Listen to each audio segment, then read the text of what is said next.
Pagbukas ng pintuan ni Ramon, nakita na nga niya ang kanyang asawa na ilang buwan na niyang hinahanap. Ngunit buntis na ito.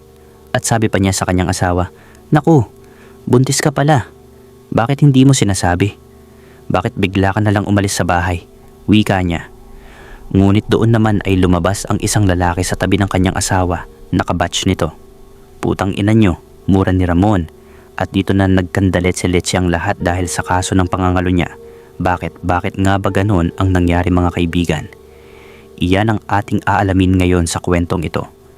Tahimik ang umaga sa Malasiki, Pangasinan noong taong 2013 at sa isang maliit na bahay na gawa sa hollow block at yero, magkatabi sa iisang kama ang mag-asawang sina Ramon Luis Calderon at Clarice Calderon. 5 taon na silang kasal. 5 taon na ring iisa ang tanong na paulit-ulit na bumabalik sa loob ng bahay na iyon. Bakit wala pa rin silang anak? Kaya naman ayon sa salaysay ng mga kapitbahay, hindi na gaya ng dati si Ramon. Noong unang 2 taon ng kasal nila ay masipag pa itong magtrabaho sa construction sa kabilang bayan. Umuuwi itong pagod pero may ngiti at may plano. Pero habang tumatagal at habang paulit-ulit na hindi sila nagkakaanak, unti-unting nagbago ang lahat. Huminto si Ramon sa trabaho at nagsimula na lang tumambay sa bahay at sa kanto, sabay naging lasenggo. At sa bawat araw na lumilipas ay mas lalong nag-iiba ang tingin nito kay Clarice. Araw iyon ng Biyernes. Nang lumabas si Ramon ng kwarto bandang 9:00 ng umaga, may hawak na cellphone at nakasimangot. Dumiretso siya sa mesa at umupo habang nakatingin sa tasa ng kape na inilapag ni Clarice sa harap niya.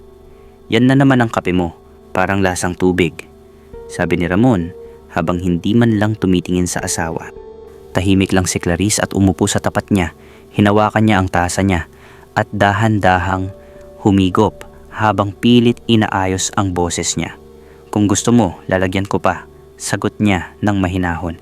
"Hindi na, wala naman talagang tama sa bahay na to," sagot ni Ramon, sabay sandal sa upuan at napabuntong hininga. Alam na ni Clarice kung saan patutungo ang usapan. Parang paulit-ulit na eksena na lang na hindi na niya kayang pigilan. Kahit anong iwas niya ay lagi itong nauuwi sa iisang bagay. "5 taon na tayo, Clarice," sabi ni Ramon habang nakatingin sa kisame. 5 taon na at hanggang ngayon wala pa rin. Nanahimik si Clarice at ramdam niya ang bigat ng salitang iyon na parang bato na paulit-ulit na pinupukpok sa dibdib niya. Pinilit niyang huminga ng malalim bago sumagot. "Nagpa-check na tayo dati, di ba? Sabi ng doktor." Doktor," putol ni Ramon habang umiling. "Ikaw lang naman ang may problema, ikaw ang babae, ikaw ang dapat magkaanak." Parang sinaksak ang puso ni Clarice sa mga salitang iyon. Bumigat ang mga mata niya. Pero hindi siya umiyak, sanay na siya. O pilit na sanay na sa bawat sisi at bawat paratang. "Hindi ko ginusto to," mahinang sabi niya. "Hindi ko rin ginusto na wala tayong anak. Pero ikaw ang dahilan," sagot ni Ramon habang tumayo at dinampot ang yosi sa mesa. "Kung may anak lang tayo, baka hindi ako ganito." Lumabas si Ramon ng bahay at iniwan si Clarice na nakaupo pa rin sa mesa. Habang nanginginig ang kamay, naririnig niya ang yabag ng tsinelas ni Ramon palabas ng bakuran at ang pagbukas at pagsara ng gate na parang hudyat ng panibagong araw ng katahimikan at galit. Maghapon na namang mag-isa si Clarice sa bahay. Nilinis niya ang sala at ang kusina kahit wala naman masyadong kalat, para lang may magawa at para hindi niya marinig ang mga boses sa loob ng ulo niya.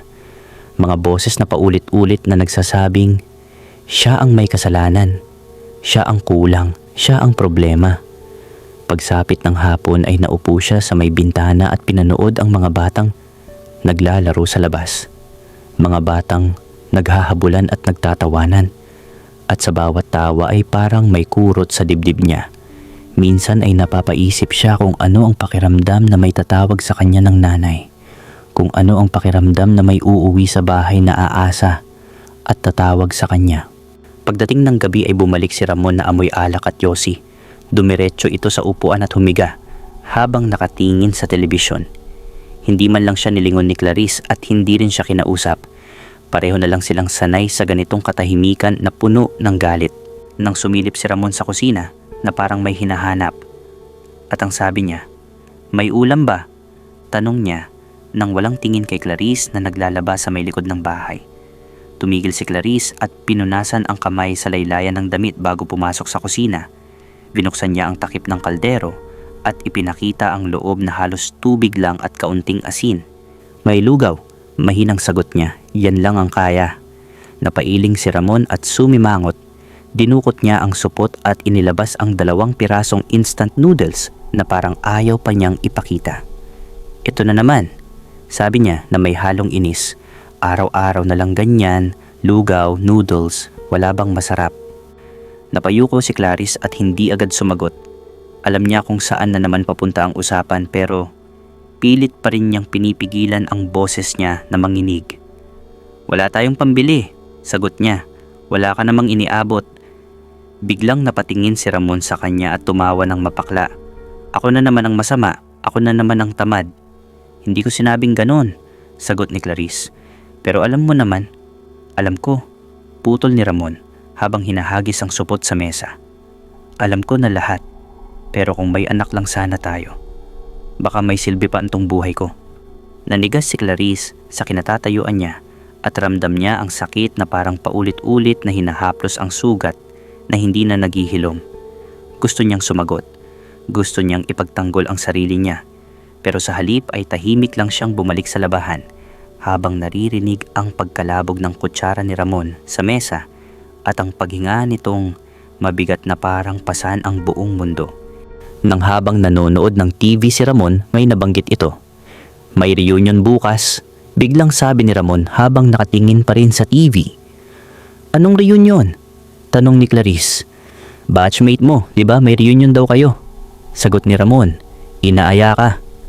Napatigil si Clarice at tumingin kay Ramon. Matagal na siyang hindi uma-attend ng kahit anong salo-salo. Pakiramdam niya ay wala siyang mukhang ihaharap sa iba, lalo na sa mga kakilala nilang may mga anak na. "Hindi na lang siguro," sabi niya. "Ayoko." "Bakit?" tanong ni Ramon na may halong erap. "Nahihiya ka na naman ba dahil wala kang anak?" Pero kinabukasan ay umalis si Clarice nang mag-isa papunta sa lugar ng reunion. Hindi na siya sinamahan ni Ramon at hindi na rin niya inaya.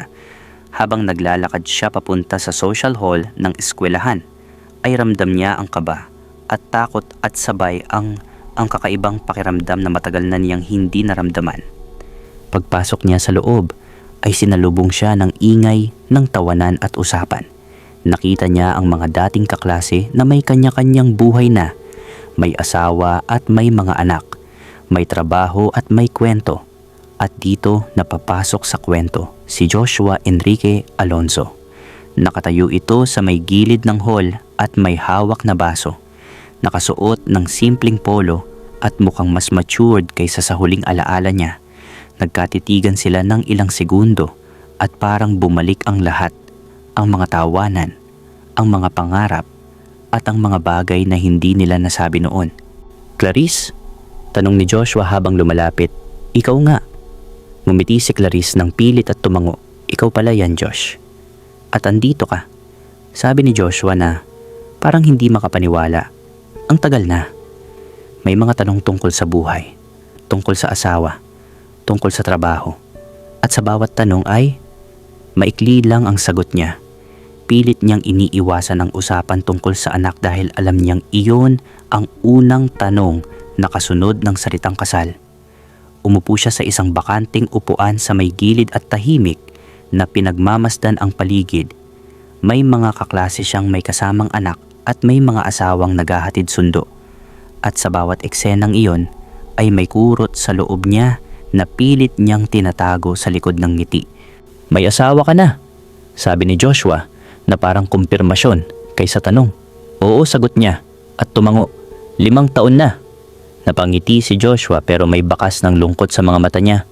"Ako naman wala pa. Palaging nasa barko, trabaho lang." "Masipag ka pa rin," sabi ni Clarice. "Wala namang ibang gagawin," sagot ni Joshua habang tumawa ng bahagya. "Ikaw nagtatrabaho ka ba?" "Hindi na," sagot ni Clarice.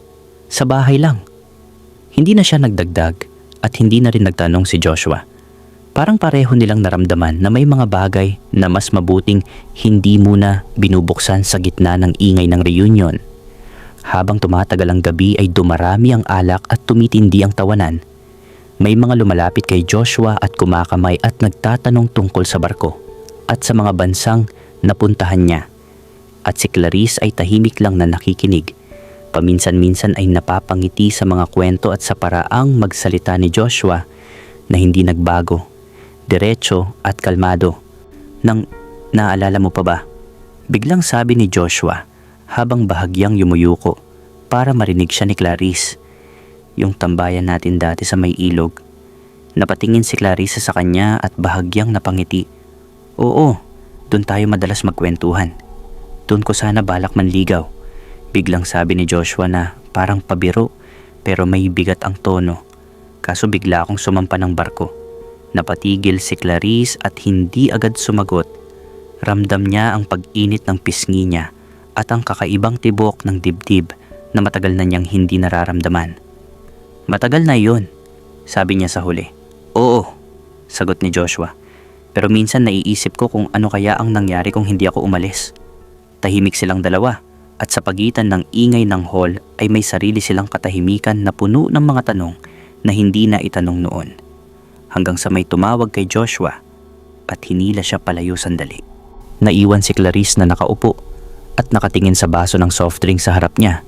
Iniisip niya ang bahay, si Ramon, ang mga sigawan, ang gutom at ang bigat ng araw-araw na paulit-ulit.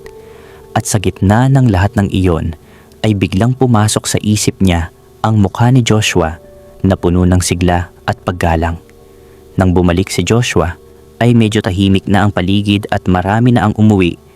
Hatid na kita, sabi niya. Gabi na.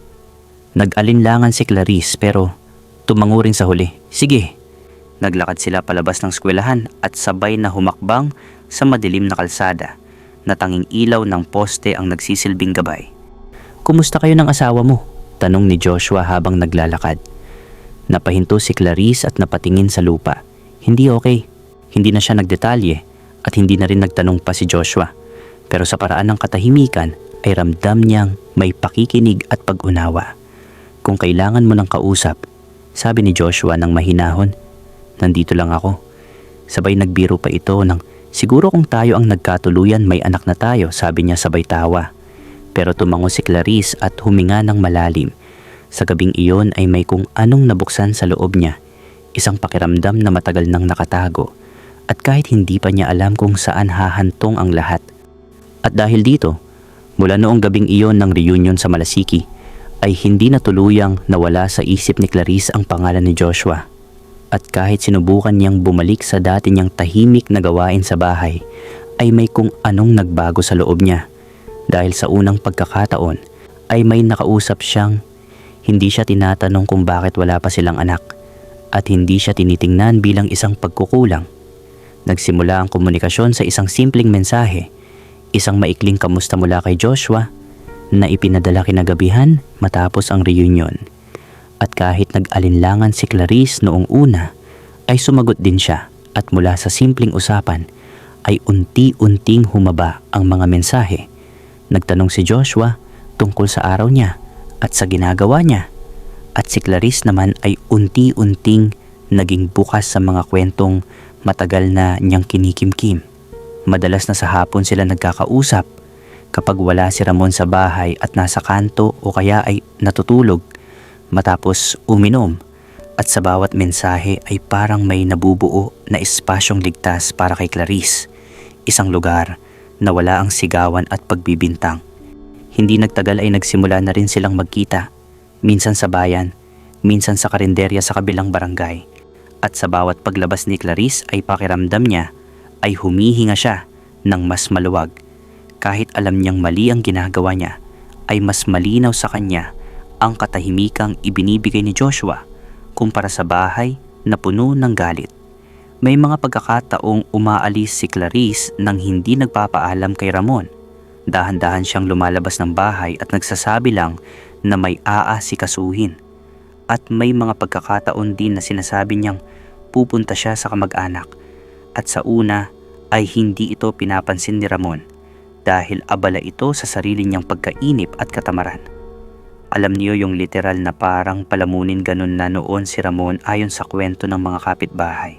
Pero habang tumatagal ay napapansin na ni Ramon ang pagbabago ng kanyang asawa. Mas madalas nang wala sa bahay si Clarice, mas madalas na tahimik ito at hindi na sumasagot sa mga paratang niya, at mas madalas na umaalis kahit walang malinaw na dahilan. At mas maayos na rin ito sa kanyang sarili, yung tipong nagpapaganda na parang naghahanap ng manliligaw ulit. Nang isang hapon ay nagpunta si Ramon sa bahay ng kanyang ama na nakatira lang din sa Malasiki. Naupo siya sa bangko sa labas at nagsindi ng yosi habang halatang may inis sa mukha. "Tay," sabi ni Ramon, "napapansin mo ba parang di na halos umuuwi sa bahay ang asawa ko?" Tumingin ang ama niya sa kanya at matagal siyang sinipat bago sumagot. "Bakit? Ano bang ginagawa mo sa bahay?" Napabuntong hininga si Ramon at umiwas ng tingin. "Ewan ko, basta parang wala na siyang gana." Napailing ang matanda at tumawa ng bahagya pero walang saya. "Tanga ka kasi." Napatigil si Ramon at napatingin sa ama niya. "Bakit ako ang tanga?" 5 taon na kayong kasal," sagot ng ama niya. "Wala kang trabaho, wala kang inuuwi, tapos sinisisi mo pa ang asawa mo. Gusto mo manatili siya sa bahay na wala namang laman ang kaldero. Kung hindi ka ba naman gago? Hindi naman ako ganito kung may anak kami," sagot ni Ramon na may halong pagtatanggol. "Sabi ko nga, magtatrabaho ako pag may anak na." Biglang tumayo ang ama niya at napailing. "Tanga ka talaga.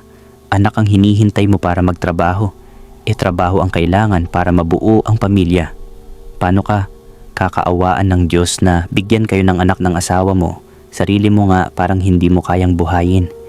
Tahimik si Ramon at hindi makasagot, pero halata sa mukha niya ang inis at hindi pagsang-ayon. "Pakinggan mo ako," dagdag ng ama niya habang nakatingin ng diretso sa kanya.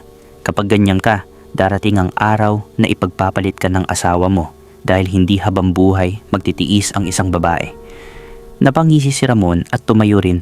"Hindi mangyayari yon." "Akala mo lang," sagot ng ama niya. "Akala mo lang, Ramon. Nakakahiya ka sa pamilya ng asawa mo." Huling salita ng matanda para ipahiya si Ramon sa mga pinaggagawa niya.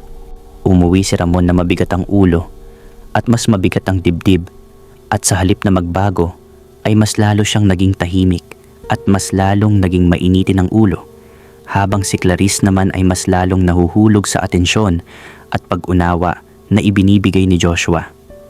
Sa bawat paglabas ni Clarice ay mas lalo niyang nararamdaman ang pagkakaiba ng dalawang mundo. Ang mundo ng bahay na puno ng sisi at gutom, at ang mundo sa labas na may kausap na handang makinig at umunawa. At sa mga panahong ito, hindi alam ni Ramon na habang abala siya sa pag-iisip ng kanyang pride sa pagkalalaki, habang palipat-lipat ng inuman at kabarkada, ay may nangyayari na pala kina Joshua at Clarice. Sa madaling sabi, mga kaibigan, ang asawa ni Ramon ay sinisisid na ng seaman. Mas lalong lumala ang mga pangyayari dahil habang andoon si Ramon sa mga kainuman niya tuwing gabi, inaararo at sinisisid naman si Clarice sa kama. Hanggang sa isang kainuman ni Ramon ang nagkwento sa kanya na nakita raw sa kabilang bayan sa dagupan si Clarice kasama ang isang lalaking seaman.